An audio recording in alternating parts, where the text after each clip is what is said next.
Hello and welcome to Network. My name is Spumelele Zondi. Now, recently, President Denis Sassou Nguesso was announced victor of Congo's elections. We will tell you how the country blocked all forms of communication that require technology on election day. In Malawi, we found a drone that is used to assist in HIV testing of babies. We'll also tell you about the iPhone SE that was recently revealed by Apple. I played with the Samsung Galaxy S7 Edge, which I have information about as well. So find us on SABC Network on Facebook, Twitter and Instagram. News Network at sabc.co.za on email. Let's start with your technology and social media news.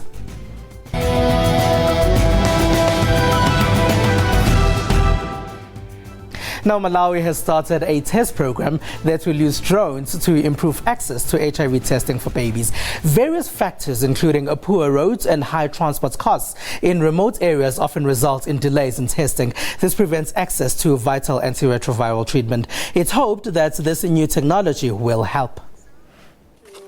Agnes, a mother who tested positive for HIV, is on her way to the community health center to get her baby tested. And she hopes the results will be negative. She hopes the results will return quicker now, as the drone will fly the blood sample from the local rural clinic to the urban hospital where it will be tested. It's a very painful experience for me because as it is, I don't know whether my child got the disease from me, so the waiting is painful. The first successful test flight recently completed a 10-kilometer route traveling from a community health center to the Kamazu Central Hospital laboratory in the capital, Lilongwe. The results, once they're available, then need to be brought back to the health facility and communicated to the mother. And while many efforts have been made to shorten each leg of that continuum, we need to do better. Mothers are still waiting up to 2 months for those test results, and that can be a very long period in an HIV-positive infant's life. Drones have been used in the past for surveillance and assessment of disasters. This is the first known use of the technology on the continent for improvement of HIV services. Currently, it can take almost 2 months to get samples from a healthcare facility to an equipped lab and for the results to be returned. There are many delays in the continuum of getting HIV-positive children on treatment. They need to come in early for testing, ideally before 2 months, between 6 and 8 weeks. Their tests, the dried blood spots, need to get from the health facilities to one of the 8 laboratories nationwide. Malawi has a national HIV prevalence rate of 10%, still one of the highest in the world. Many mothers living in remote areas are not able to access a health facility for testing because of the poor roads and lack of transport. It's hoped the use of technology will improve things. President Denis Sassou Nguesso has been announced the victor of Congo's elections. What was interesting is that all forms of communication that use technology were blocked for 24 hours as the Congolese were voting. This means people couldn't call, SMS, or browse the internet. Analysts are not happy about this. What you then do is you remove the freedom of expression aspect from citizens, and you bar the movement, like what has happened in Congo Brazzaville. You could not move around if you didn't have a special permit. On top of that, you cannot SMS, you cannot tweet, you cannot Facebook. I think it really undermines the whole process of elections, and it doesn't inspire confidence at all in the country. Whatever reason any government raises about national security, which is sensible, there should be, I think, a human rights dimension to it. And I think there are things within the human rights framework and even within law that governments can do in order to prosecute the situation of national security. In this case, and given how contested elections can be in some of our African countries, this looks like it's ill-conceived. It looks like it's meant really to undermine freedom of expression. Now, the new iPhone SE has gone back to the old iPhone design. It is a budget phone as far as iPhone goes. Here, Apple has also gone back to the 2012 4-inch screen, which was first seen on the iPhone 5. Today, we're welcoming a new member to the iPhone family. The low-key launch held at technology company's California campus rather than its traditional splash at a much larger venue in San Francisco did not wow tech experts and investors. But the new range model was seen as necessary to counter the dominance of cheaper phones running on Google's Android system. This is a cheaper model. It's designed for people to ramp into the iPhone ecosystem. At $399, it's going to be good for emerging markets, for first-time iPhone buyers, probably for younger people with less spending power. If you're older, you might prefer a larger screen, more expensive device, but I think there's going to be plenty of folks that this will still be applicable to. Apple is hoping the cheaper models will stimulate overall iPhone sales, which it expects to decline this quarter for the first time since it essentially created the smartphone market 9 years ago. The new model did not allay investors' concern that Apple, which celebrates its 40th birthday on April 1st, has no obvious blockbusters in its pipeline. The company also showed off the new iPad Pro tablet at Monday's event. That iPad they mentioned several times was what they viewed as the future of computing. So they're positioning it as something you would transition away from a laptop to. And if they want to do that, they need to provide several sizes for people who want more portability. The iPhone SE's 4-inch screen is the same size as the iPhone 5C, which fizzled and is no longer available on Apple's online store. The iPhone 6s, which previously had smaller screen on the 6th generation lineup, is 4.7 inches. The model represents Apple's second bid for a crowded mid-tier market after an unsuccessful foray 3 years ago. The phone will be available from the 31st of March. We built the iPhone for you, our customers, and we know that it is a deeply personal device. For many of us, the iPhone is an extension of ourselves. Apple is still expected to introduce a top-of-the-line large-screen iPhone 7 later this year. The company now appears to be following the two-pronged approach to attack the top and the middle of the smartphone market. Let's see what's been happening in the rest of the technology world.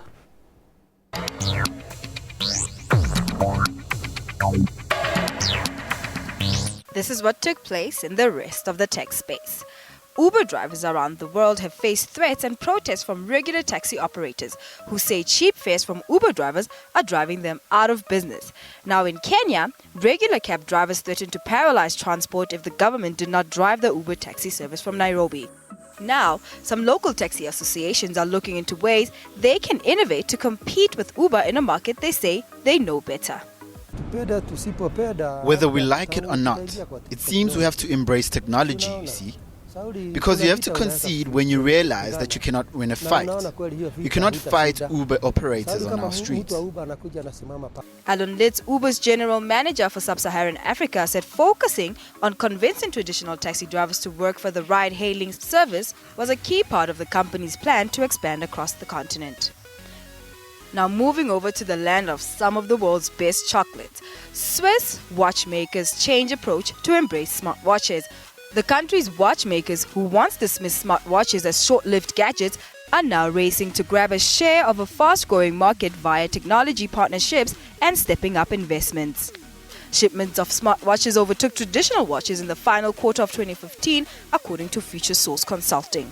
The success of the connected watch is quite huge, and I'm very pleased. I'm very, very pleased that we entered this market with Tag Heuer in November 2015 with our two partners, Intel and Google. Now heading over to the US of A. American senators hopped behind the wheel of self-driving cars in Washington, D.C. on Tuesday and experienced firsthand what it's like to drive or ride in this new technology. It's an incredible experience as you're barreling down the highway. It automatically speeds up to keep with the traffic that is in front of you as well as behind you. In January, the U.S. National Highway Traffic Safety Administration said it may waive some vehicle safety rules to allow more driverless cars to operate on American roads as part of a broader effort to speed up development of self-driving vehicles. But NHTSA said on Friday in a report there are significant legal hurdles to allowing fully autonomous vehicles without steering wheels.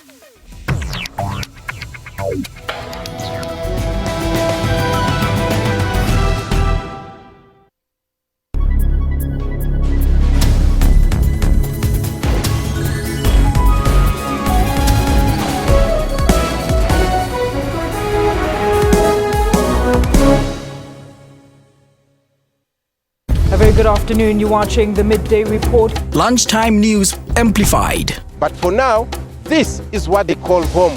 Their hope to shift to a higher ground seems to be against the tide. Midday Report provides you with more than just news stories. I just want Port Elizabeth to know that they own a world-class theatre. Good afternoon, you're with the news at 1 in the headlines. Very good afternoon to you. This is News Live. I'm Natasha Thorpe. Let's take a quick look at what's coming up in your headlines. Good afternoon and welcome to A View from the House. For all things news, tune in to Midday Report weekdays at 12 noon only on the SABC News channel. I'm Peter Ndo. And I'm Prabhakshani Chetty Miller, SAB Miller, and Hauser-Busch InBev. It's something that I need to learn to say more often. Will together produce around a third of the world's beer. It is a mouthful. Have you ever considered skin bleaching? Nigeria tops the list of African countries with 77% of its women bleaching their skin. Now I can see that it is not good because it affects my face and some of my body parts. Thousands of Arab Israelis and Palestinians participated in a big rally. Flight MH17 was shot down by a Russian-made missile. How those chips may fall is a prediction best left to the currency of time. That's Primetime News, Africa Journal, and Your World on SABC News.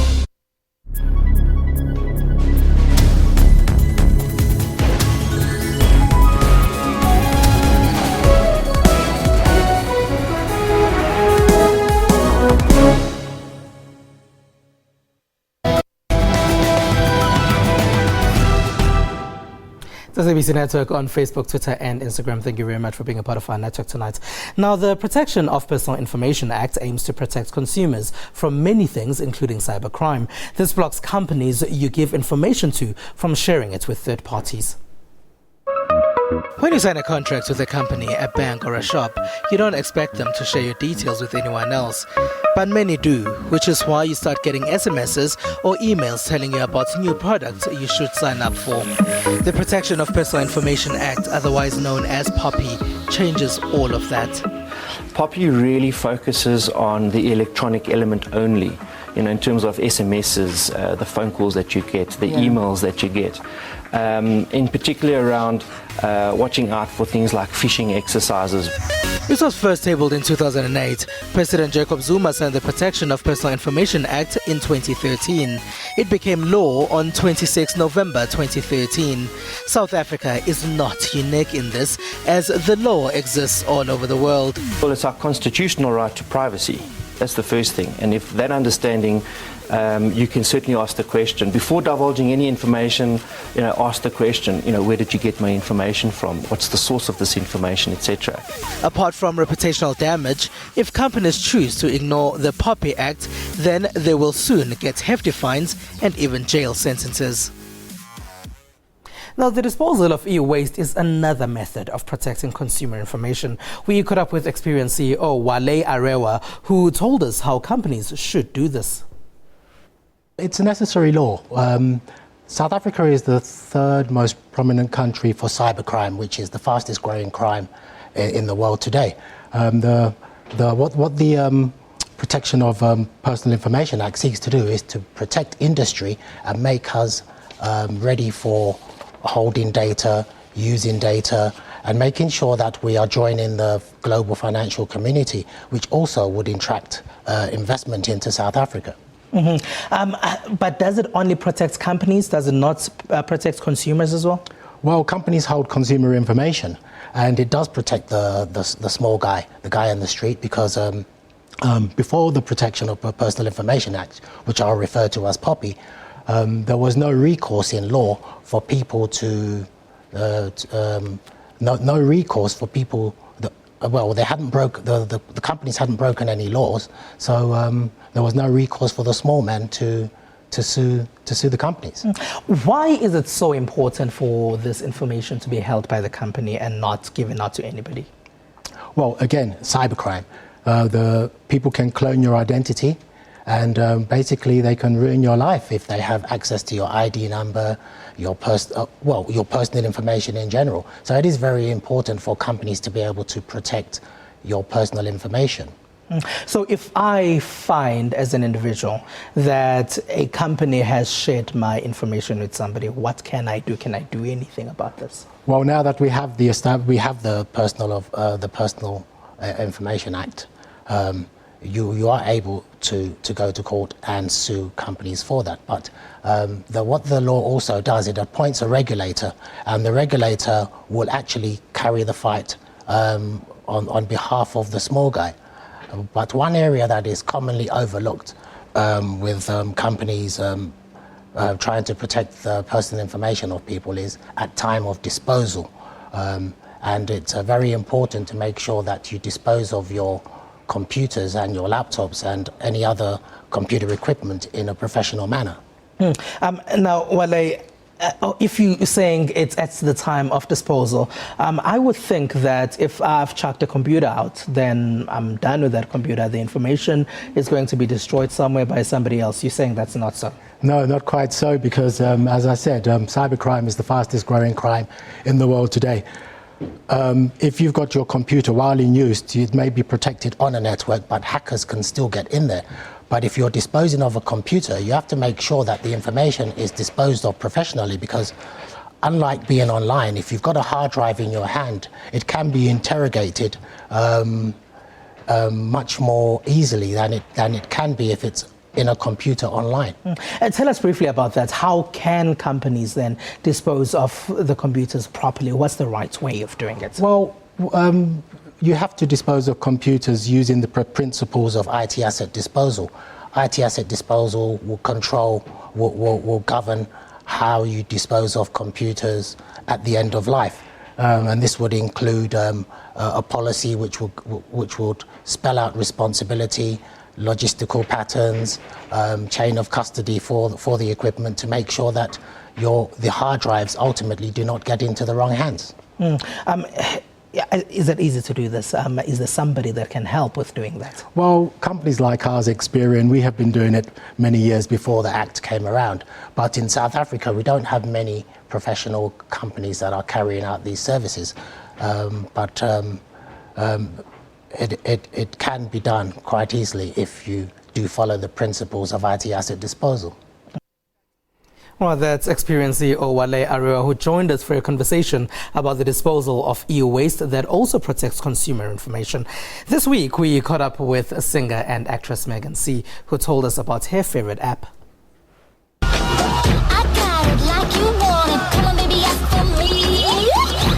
Hi, I'm Megan C. I'm an actress, singer, songwriter, model and presenter. And my favorite app at the moment is TuneIn Radio. I'm an indie songwriter, so a lot of my music gets played overseas on indie radio stations. And with TuneIn Radio, I can literally stream any radio station in the world. And that's how I keep tabs on where my music is playing.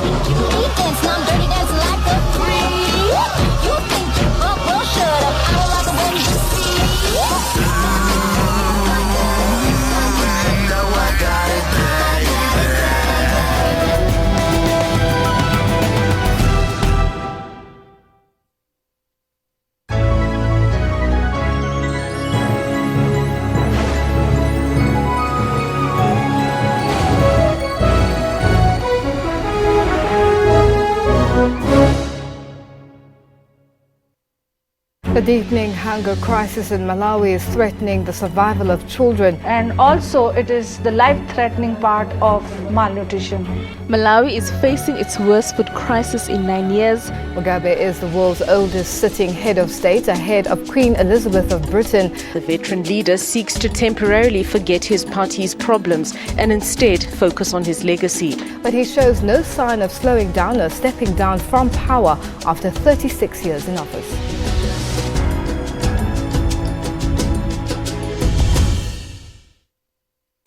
It's February 2016 and the fees have not fallen. Some other students are struggling, they don't have money to even pay the rent outside. They're struggling with food and they don't have a place to stay. I have lost hope in NSFAS. I'm now applying for jobs at funeral parlors to watch dead bodies to finish my studies. The race to replace Uganda's President Yoweri Museveni after 30 years in power is coming to an end. Voting him out and letting him hand over power peacefully to another president would be the biggest sign of Uganda's democratic maturity.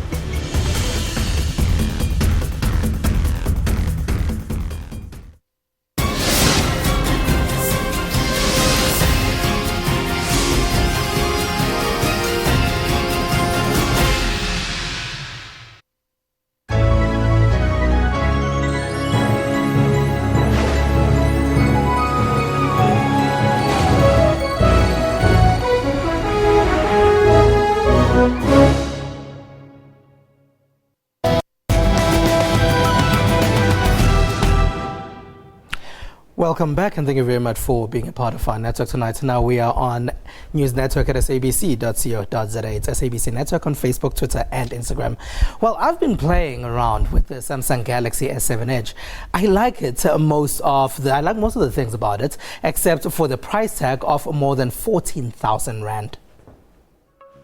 Immediately when you see the 5.5-inch Samsung Galaxy S7 Edge, you realize that a bit of time was spent on the external design. Sometimes it becomes difficult to differentiate between phones as they are mostly just rectangular pieces of metal with smooth edges, but it's easy to differentiate with the S7 Edge. It has a glossy feel that's provided by the part glass exterior. The Android phone operates with the latest 6.0.1 Marshmallow operating system. If you are an enthusiast of mobile phone photography, then you will love the camera. The 12-megapixel rear camera also gives incredible exposure whether in low or good light environments. Another feature that many will love is that Samsung has brought back the micro SD card for extra storage space. If you're hoping for improved sound, then you'll be disappointed. There is still a single mono speaker here. All in all, it's a great phone and an upgrade from the S6. Well, if you have a big pocket, maybe you can buy that one. Now here's what some people have been sharing on Twitter. It's the Easter weekend and many have been sharing information about that. Some took it in the religious context of the weekend. There were others who were celebrating the commercial aspect of Easter eggs and Easter bunnies.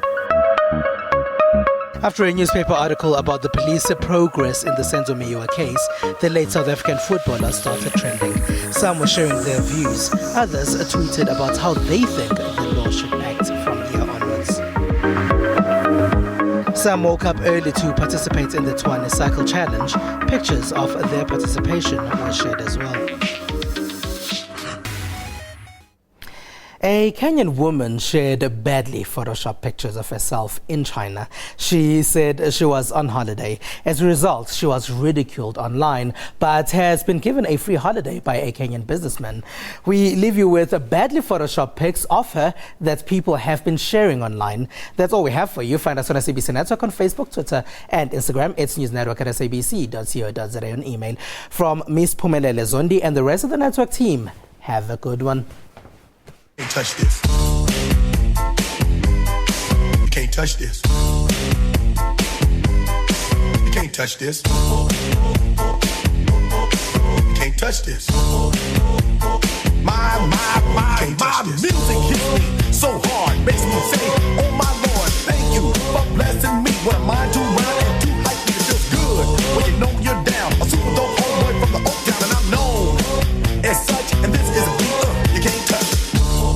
I told you, homeboy, you can't touch this. Yeah, that's how we living, and you know you can't touch this. Look in my eyes, man, you can't touch this. Yo, let me bust the funky lyrics. Fresh new kicks and bands, you got it like that. Now you know you wanna dance, so move out of your seat and get a fire girl and catch this beat while it's rolling. Hold on, pump a little bit and let them know what's going on like that.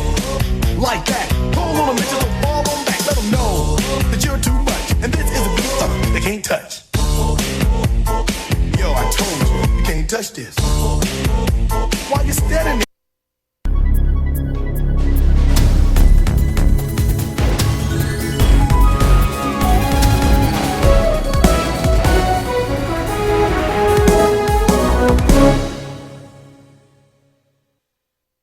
The big news